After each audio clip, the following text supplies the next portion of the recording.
গতকালকের সকালটা যখন শুরু হয়েছিল, যখন 11টা-12টা বেজেছিল, স্নাইপার দিয়ে আমাদের কিছু আন্দোলনকারী কিংবা সমন্বয়কারীকে লক্ষ্য করে গুলি চালানো হয়েছে।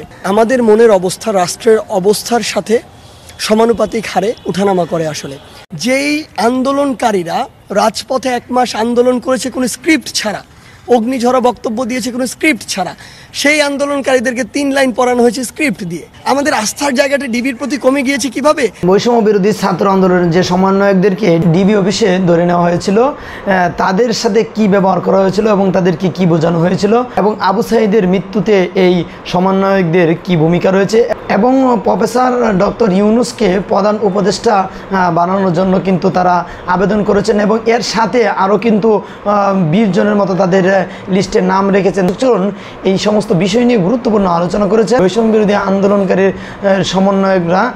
চলুন তাদের মুখ থেকে আমরা বিস্তারিত আলোচনা শুনে আসি। গতকালকের সকালটা যখন শুরু হয়েছিল, যখন 11টা-12টা বেজেছিল, স্নাইপার দিয়ে আমাদের কিছু আন্দোলনকারী কিংবা সমন্বয়কারীকে লক্ষ্য করে গুলি চালানো হয়েছে। আমাদের মনের অবস্থা রাষ্ট্রের অবস্থার সাথে সমানুপাতিক হারে উঠানামা করে। আসলে সত্যি বলতে গতকালকের সকালটা যখন শুরু হয়েছিল, যখন 11টা-12টা বেজেছিল, আমরা কিন্তু কিছুটা ভীত ছিলাম, কারণ শহীদ মিনারে গুলি চালানো হয়েছে। স্নাইপার দিয়ে আমাদের কিছু আন্দোলনকারী কিংবা সমন্বয়কারীকে লক্ষ্য করে গুলি চালানো হয়েছে। আবার যখন এটা 2টা বেজে যায় দুপুর, যখন ঢাকার এই রাস্তায় লক্ষ মানুষের ঢল নামে, তখন আমাদের মনের অবস্থা ভালোর দিকে যায়।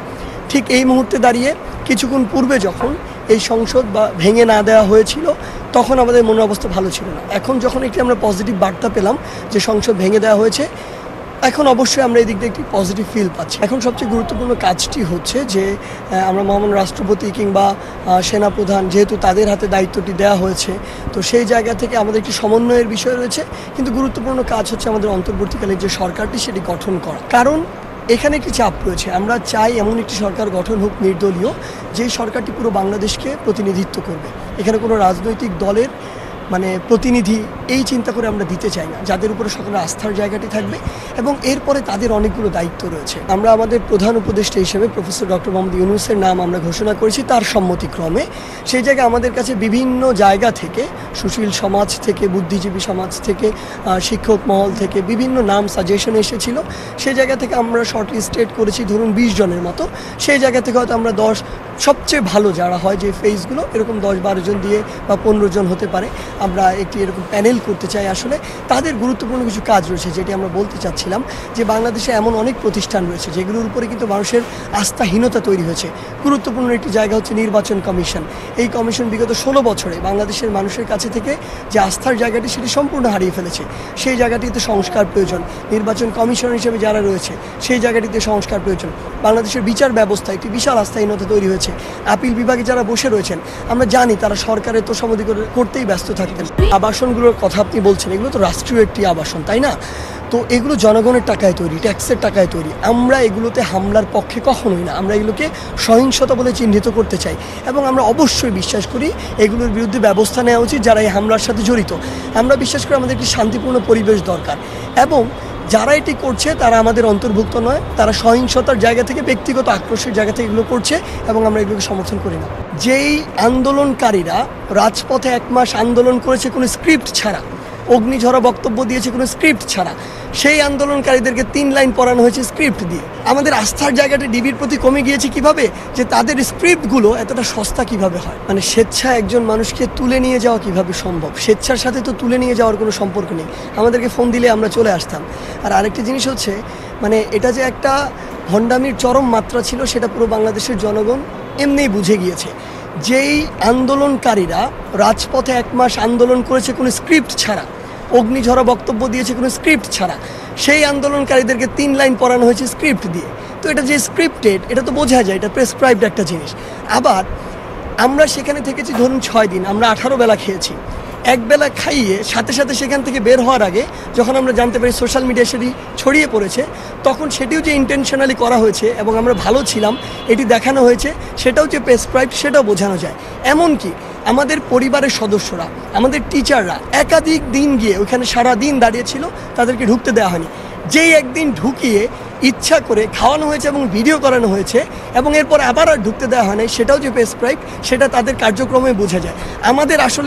আমাদের এখনো স্বস্তির বাংলাদেশ আমরা বলতে পারি না। রাষ্ট্রকে আবার পিছিয়ে নেওয়ার জন্য কোনো ধরনের পায়তারা করে ফায়দা লুটার যদি কোনো ধরনের পরিকল্পনা থাকে, অন্তত দুইবার ভাববে। আবু সাঈদ মুগ্ধদের মতো যারা শহীদ হয়েছে তাদেরকে আমরা জাতীয় বীর হিসেবে আমরা ঘোষণা করেছি। গণতান্ত্রিক ব্যবস্থায় স্বপ্নবুনা সেটিকে আমরা স্বাগত জানাই, কিন্তু ফায়দা লুটার যে বিষয়টি রয়েছে সেটিকে আমরা প্রত্যাখ্যান করি।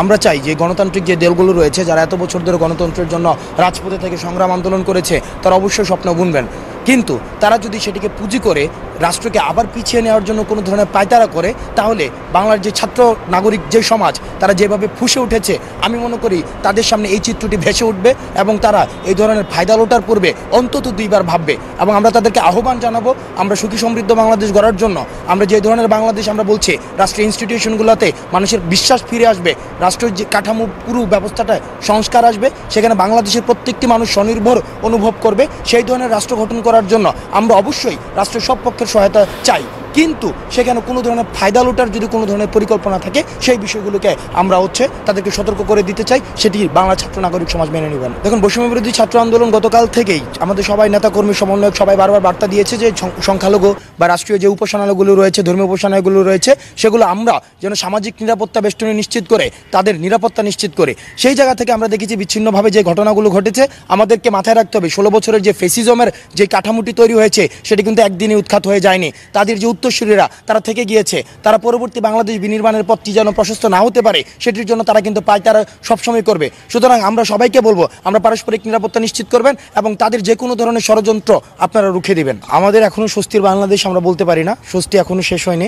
এখন এটা আমাদের প্রাথমিক অর্জন। এই প্রাথমিক অর্জন আমাদের আন্দোলনের দ্বিতীয় যে ধাপের যে আন্দোলনটি এখন শুরু হয়েছে, এবং সেটি পূর্ণাঙ্গ যেদিন আমরা একটি সুখী সমৃদ্ধ বাংলাদেশ নিশ্চিত করতে পারবো, সেদিনও আমাদের স্বস্তি আসবে। প্রাথমিক যে জয়টি সেটি আমরা যে শহীদ হয়েছে, আবু সাঈদ মুগ্ধদের মতো যারা শহীদ হয়েছে, তাদেরকে আমরা জাতীয় বীর হিসেবে আমরা ঘোষণা করেছি। আমরা সেটিকে আমরা ডেডিকেটেড করেছি এবং তাদেরকে জাতীয় বীর এবং তাদের জন্য স্মৃতিস্তম্ভ তৈরি করা, তাদের পারিবারিক নিরাপত্তা নিশ্চিত করা, সামাজিক নিরাপত্তা নিশ্চিত করা, সেগুলোর জন্য রাষ্ট্রীয় পদক্ষেপ নেওয়ার জন্য যা যা করা লাগে সেগুলো বৈষম্য বিরোধী ছাত্র আন্দোলন থেকে অবশ্যই সেগুলোর ব্যবস্থা নেওয়া হবে। প্রিয় দর্শক, আপনারা শুনছিলেন এতক্ষণ বৈষম্য বিরোধী ছাত্র আন্দোলনের সমন্বয়কের মুখ থেকে সানজিস বলছিল এবং তার সাথে যে আরেকজন সমন্বয়ক তিনিও কিন্তু জানাচ্ছিলেন আমাদেরকে যে এখন এমন একজনের হাতে ক্ষমতা তারা দিতে চায় বা এমন লোকদের কাছে কিন্তু তারা এখন এই ক্ষমতা দিতে চায়, অর্থাৎ তত্ত্বাবধায়ক সরকার হিসেবে যাদেরকে দিবে তাদেরকে তারা যেন কোনো রাজনৈতিক দলের না হয়, কারণ তাতে যদি রাজনৈতিক দলের হয় হয়তো তারা সহিংসতায় আবারও লিপ্ত হতে পারে। এমন কিছু প্রতিষ্ঠান রয়েছে যে প্রতিষ্ঠানের কাজগুলো অনেক শক্ত হাতে করতে, নির্বাচন কমিশনার রয়েছে এবং যিনি বিচারপতি রয়েছেন এবং বিভিন্ন জায়গা কিন্তু তাদের এই আওয়ামী লীগে নষ্ট করে থয়ে গেছেন।